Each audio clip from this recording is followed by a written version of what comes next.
As part of the recent nuclear deal with Iran, the Islamic Republic will gain access to somewhere between $50 and $150 billion in unfrozen funds, in addition to a lifted arms embargo within the next 5 years. One analyst says, "We've been dealing with a poor Persia, but we're about to see Iran on steroids." Ryan Mauro, Clarion Project national security analyst, joins me now.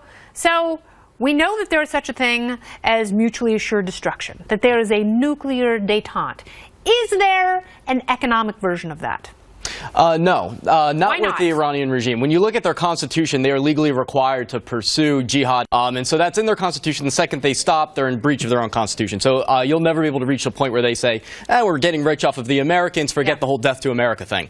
I don't know. If you have a bunch of rich Persians running around, I think they're going to look around and go like, you know what?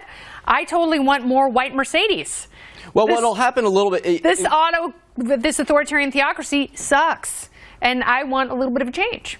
Well, the moderation. With the ideology, there's a lot. And with the ideology, though, it was dying. That's what's so bothersome to me about this, is that among virtually all of the Iranians, they looked around, they didn't get anything from this since 1979. Yeah. But then if the regime gets enriched, and especially you start paying a lot of the thugs that oppress the people, you take what is a dying ideology and you turn it into what looks like a recipe for success, economically and with strength. And then we'll have to deal with this for another generation when we really don't have to. Yeah. But what about other regimes that also are well militarized that we deal with and have really robust trade with, like, I don't know, China?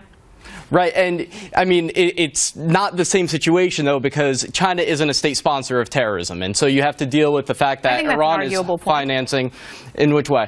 I think that if you look at some of the states that Iran and China are in bed with, you would find some commonality there. They may not be religiously motivated, seeing as though China is communist, and maybe there is a greater door open for political freedom, not just economic freedom, but they still have a socially repressed country and culture in China, and we still do a lot of open trade with China. Well, I would be okay with trade even with Iran as long as it's not going into the hands of the regime. The problem is that you have about 80% of the economy that's controlled by the regime. 1/3 is controlled by the Revolutionary Guards, which is their terrorist apparatus. And so if we were trading with Iran and it was going to the people so that they are empowered, then I would say that that's something worth pursuing. We need to have an element of the strategy that says this isn't just about nuclear weapons or about jihad. This is about turning the page on the regime itself. Okay, but that's, I think that's what people like Charles Schumer have a problem with, is it's not just the nuclear aspect of the treaty. And that's why they're dubious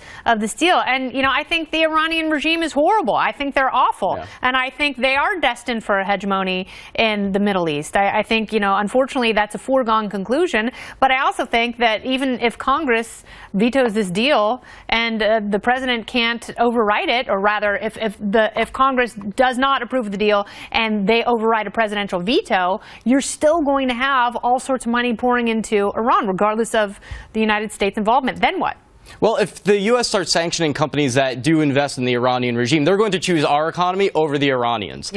So you can set it up and make the sanctions much tougher, and the Iranian regime was on the ropes. This is actually not a strong regime. The Iranian people are overwhelmingly pro-Western, pro-American, and want this regime to go away. Yes, but they'll still find a way to fund terrorists. Look at North Korea. They will still find a way to do nefarious work, even if their economy is hamstrung. It's not going to automatically make them good. It's not going to change their ideology.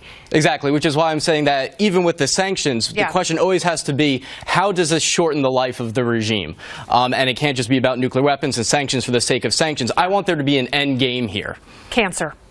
That's the only thing I can think of. Thank you so much, Ryan Mauro. Always come back, because you have a big brain and fantastic ideas. We may not agree completely on everything, but I like your style. Thank you very much. Very good.